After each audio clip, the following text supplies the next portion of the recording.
Hi, family. Welcome back to another episode of What's Your Journey? I'm Jordan Thorpe, and today we have a special guest with us. Her name is Carissa Montooth. Am I pronouncing your name right? You are, yeah. Okay, awesome. So before we get into our interview, of course, I have to do the Kingdom Business Highlight of the Week, and that is FaithBox. And FaithBox is a monthly subscription to help you grow your faith.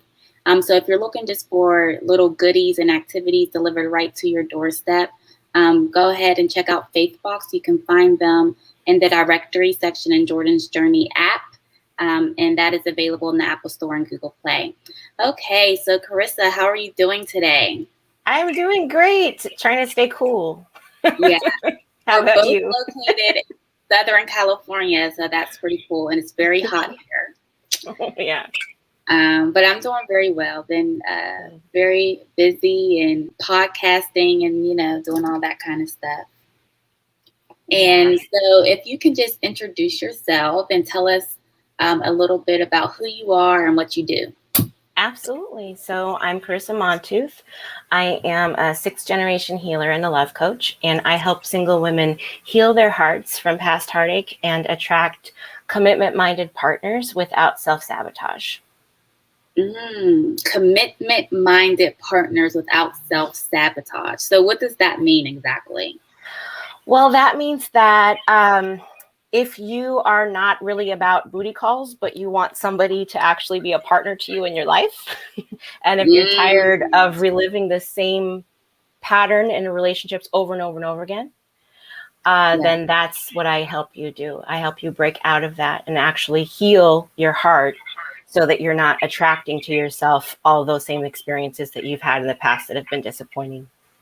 So life coaching is a unique calling.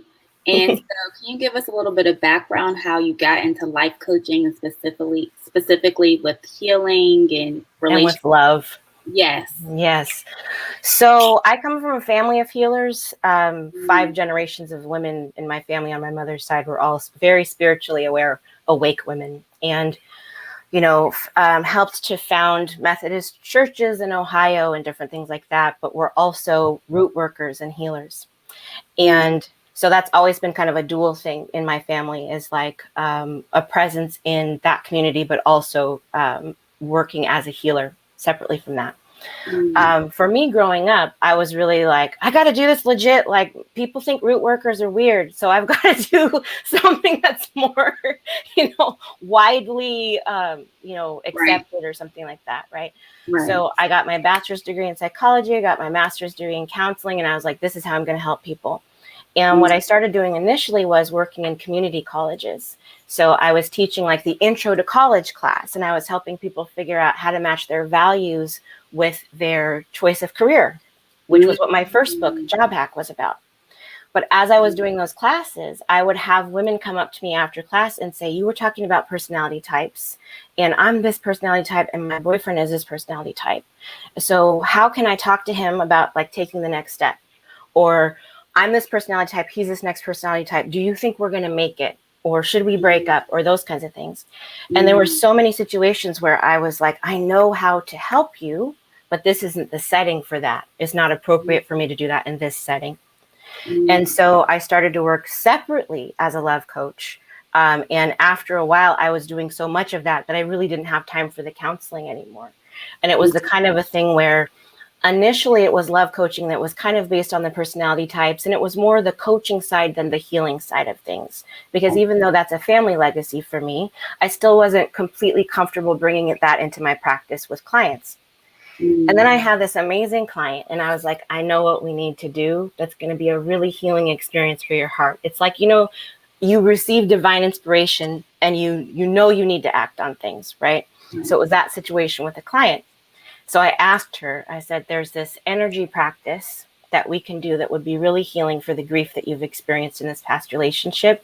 Would you be willing to basically like go out on a limb with me and do this together? And she said, absolutely. So we did it. And then the next session that we had, she said, I don't know what you did, but we have to do that every time. She's like, I don't know why we didn't start out doing that in the beginning, because she's like, we need to do that every time. So that was really confirmation for me to step more fully into that work and to do a lot more of that with my clients. And so that's the foundation for a lot of what we do, because the coaching part of it, I find, is both components are necessary, right? Some things are deep things where we need to heal ourselves. We need to heal our hearts. We need to heal our perception of ourselves.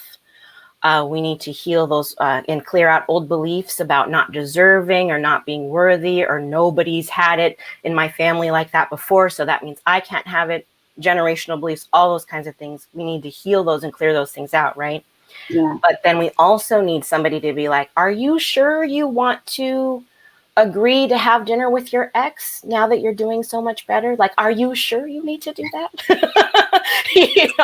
So we need both the energy side of things, but also the support in objective reality, right? Yeah. Somebody to also coach us and support us and help us to be accountable, and help us to see when our behaviors are not matching our intention.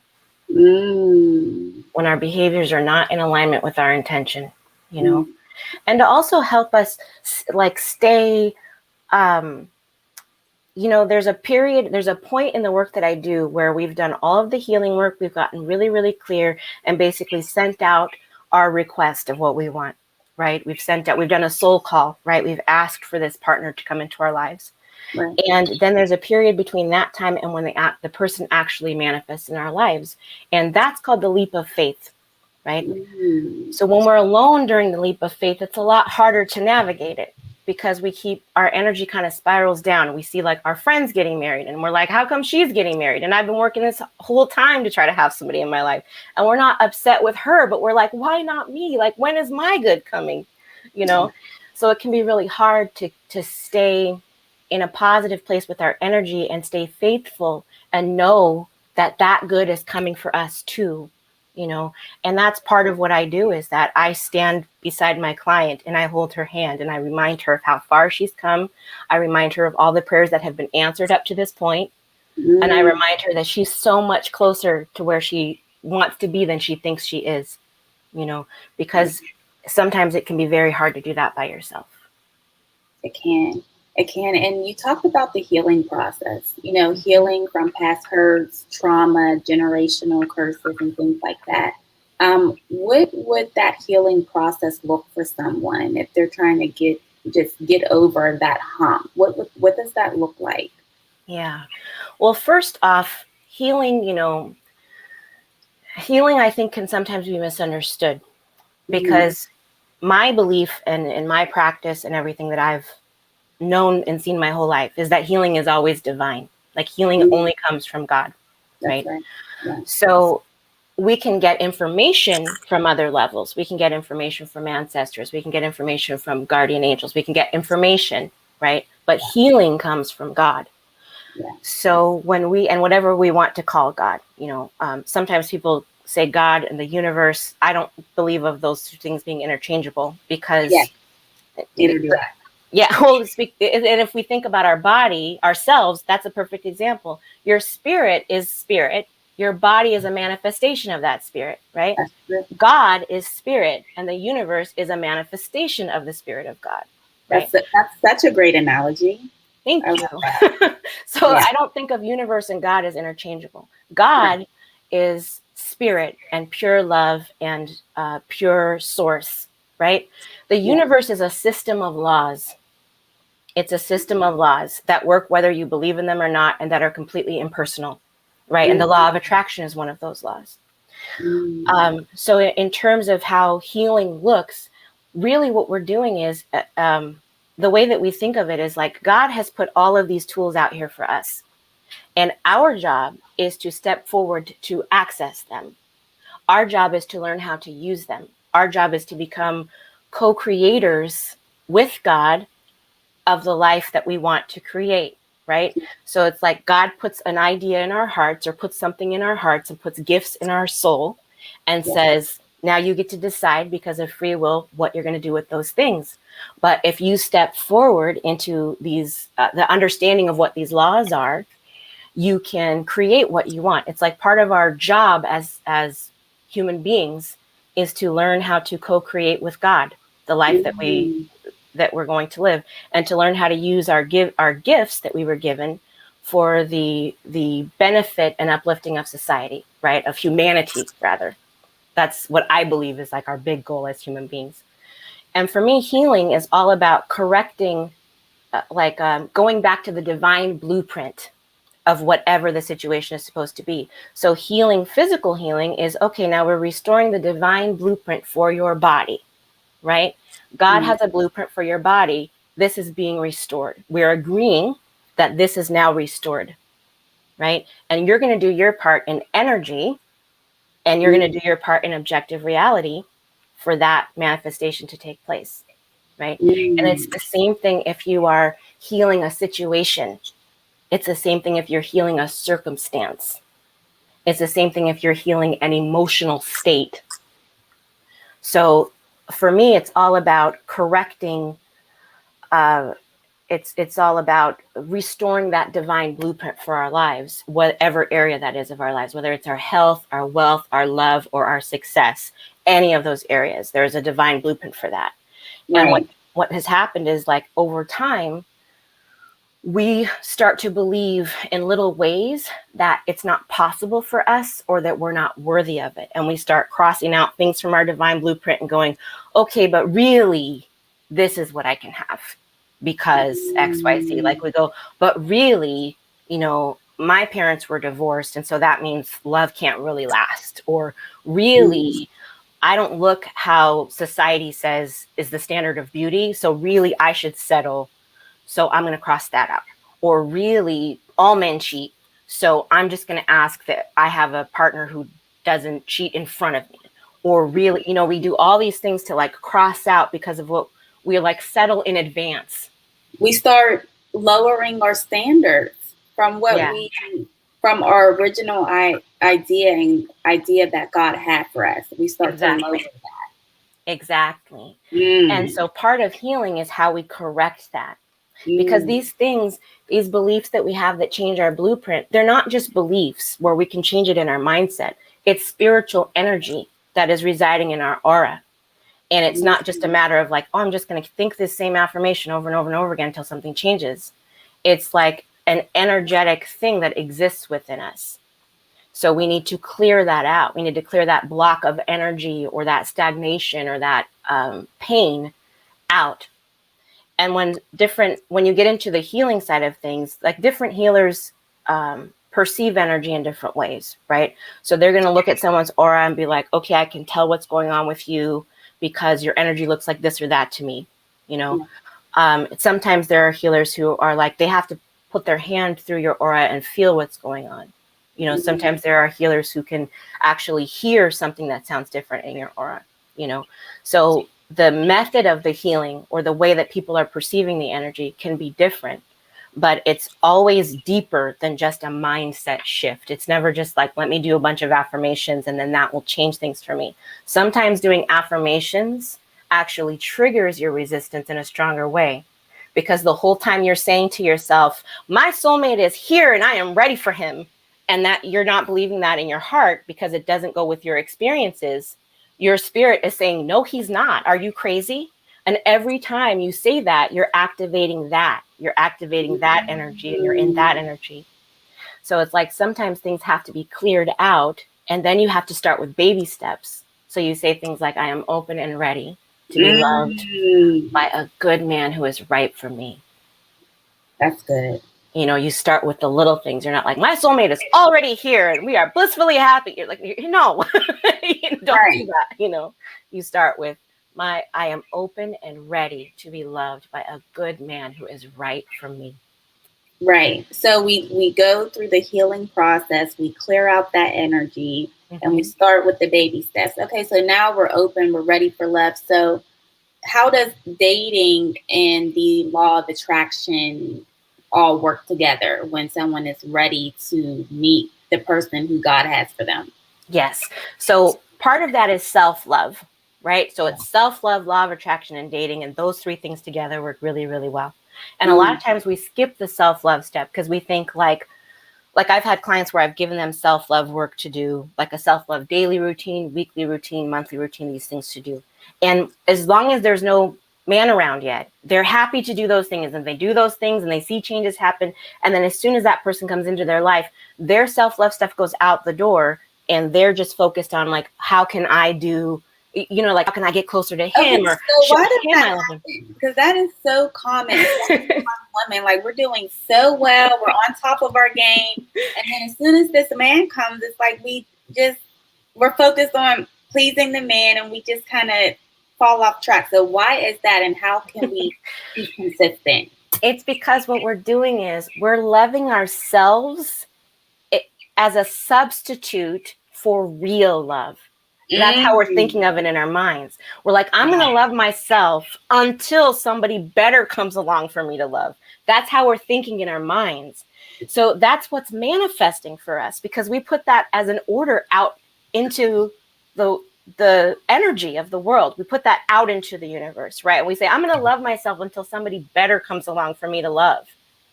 And then that person comes into our lives who we think is better or more worthy of our love than even ourselves.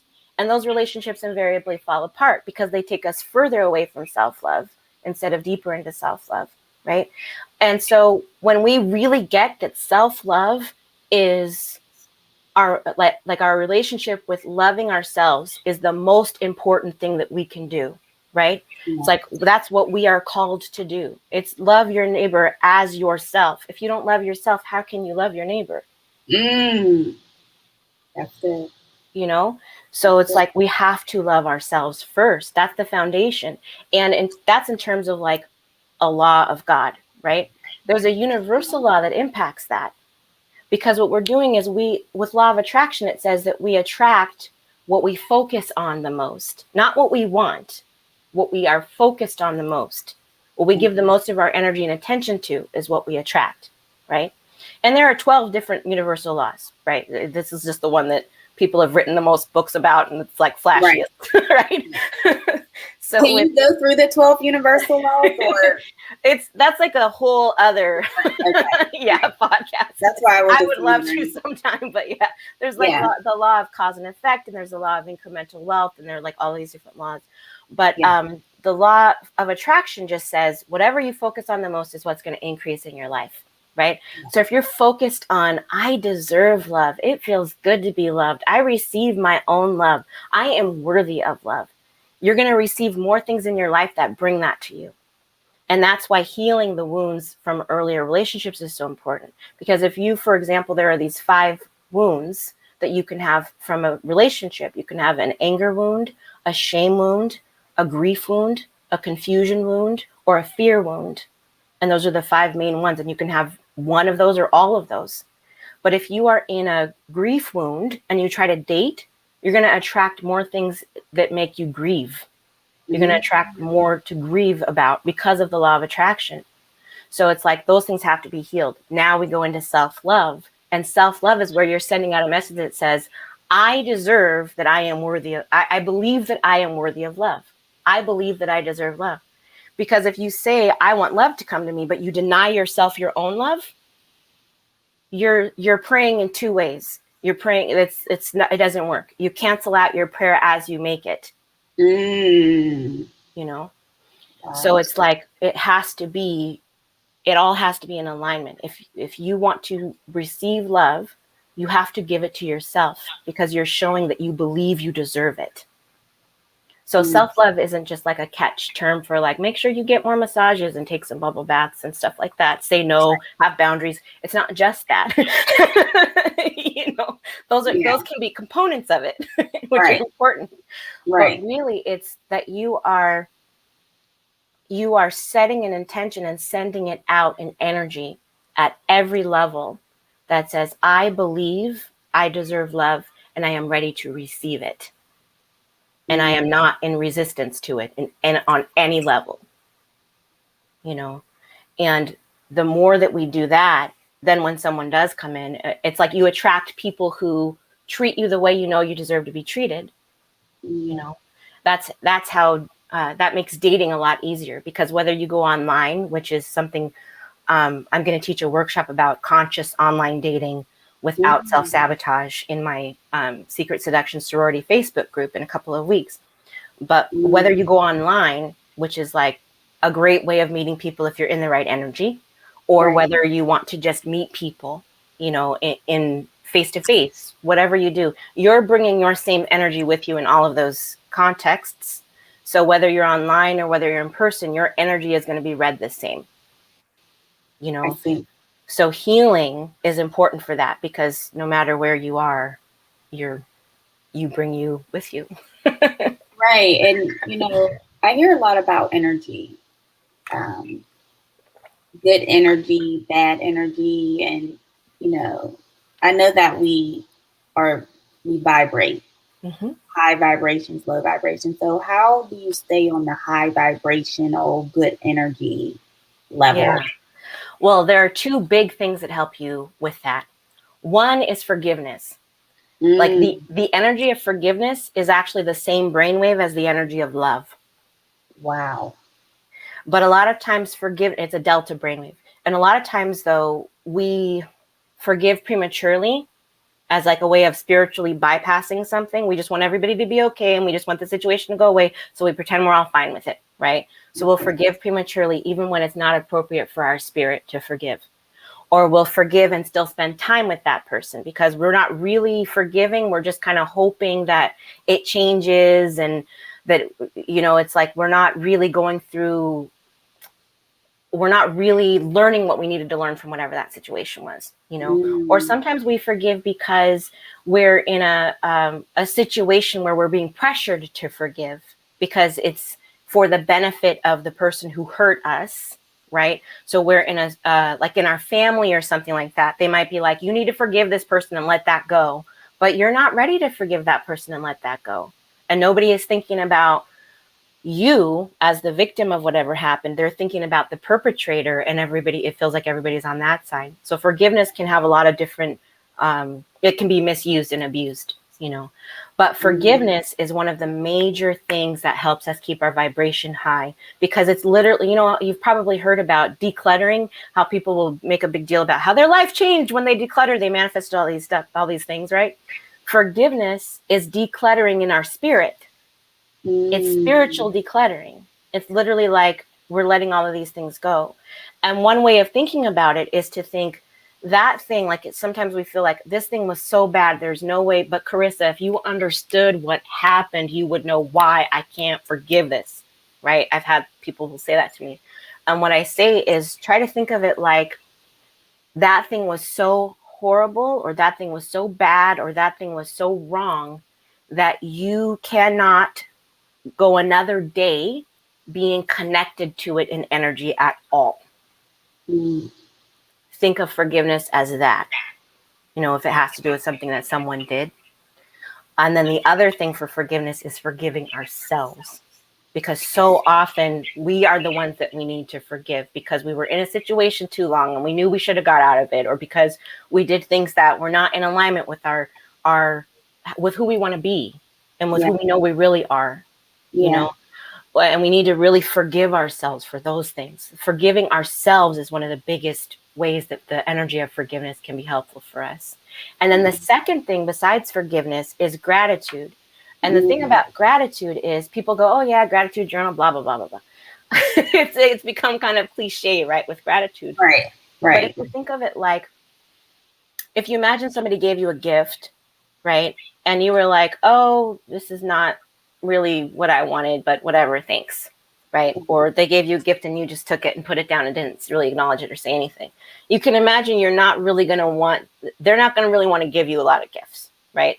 And that's like, not to say that God withholds gifts from you, but to say that you're putting an energy out that you don't even notice what's good in your life right now. So it's like, if I'm not noticing what's good in my life right now, you don't need to send me anything else. You know? So it's like you're blocking your blessings when you're not aware of the blessing you already have. Exactly. And you're making room for more. You make room for more, and you change the movement of energy toward you instead of away from you or stagnant, because it's an energy response. It's an energetic response. And the other thing about gratitude is that we, a lot of times will be like, well, I'll be grateful for this thing as soon as this situation changes, right? It's always like, as soon as we put our gratitude, we put our happiness into the future with as soon as this thing happens. But the thing about that is as soon as never comes, right?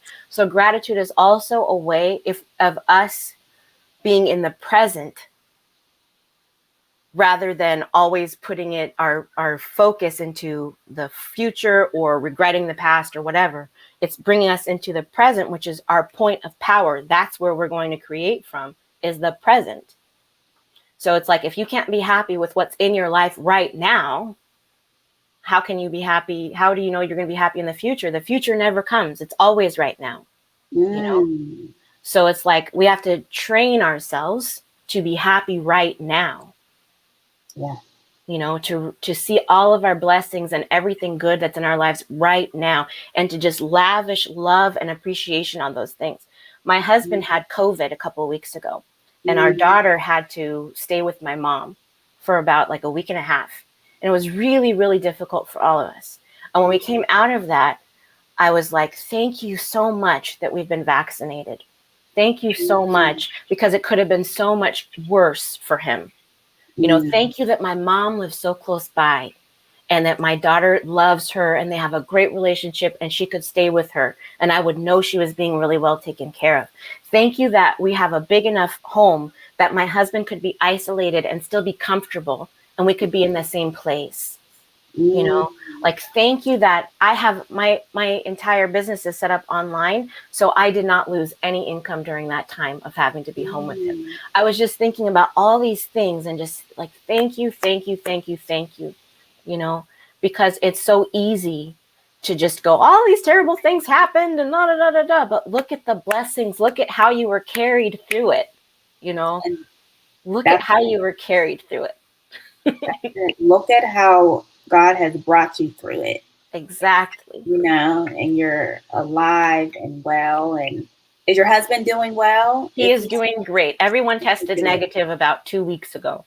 Awesome. So it's really wonderful. Yeah, we're very, very grateful and very relieved. That's so good. That's so good. So what I'm hearing is that, you know, to really, really attract the love that you deserve, to attract what God has for you, is you have to love yourself first. You have to. You have to. And that kind of like sends out the energy, the airwaves, the communication out that you're ready to receive. Yes. Loving yourself is manifesting love. Loving yourself will manifest love in your life. And manifesting is just the answer of your prayers. You know, manifesting is like, just, this is how my prayer showed up in my life, you know. But yeah, manifesting love is about self-love first and foremost. You know, it will set your energy in a way where you only attract things that match that, things that are loving and that are good for you into your life, you know, especially in terms of a partner. So that's the main part of it, is self-love. And then there are that's the healing part, because you need to do the healing to get to the self-love. Yeah. And then there's also sending a very clear picture out of what you want. A very, very clear picture out of what you want. Because we spend so much time thinking about what we don't want, and thinking about, well, it better not be like this, and I hope it's not like this, and I'd never want to go through that again, or we focus on those kinds of things. But what we want to be focusing on, it's like when we do that, we're triggering the law of attraction to bring us more of what we don't want, because that's how it works. We get what we focus on, not what we want. It's like a computer.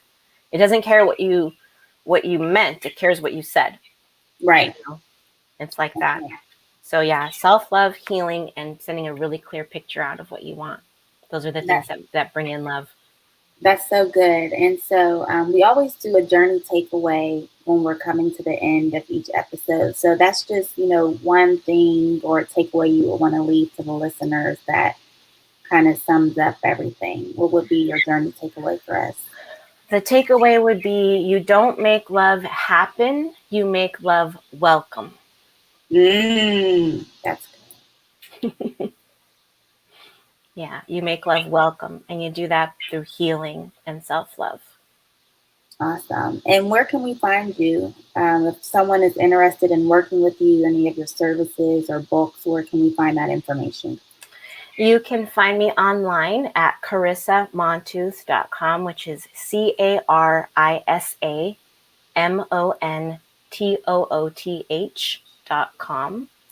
And that's where you can connect with me for my online programs and for my one-on-one. Awesome. Well, thank you so much, Carissa. Thank you, Jordan. Speaking with you. It's been a pleasure. Yes, and family, don't forget to follow us on Instagram at Jordan's Journey Podcast _. Thank you guys so much for tuning in. God loves you so much, and so do I.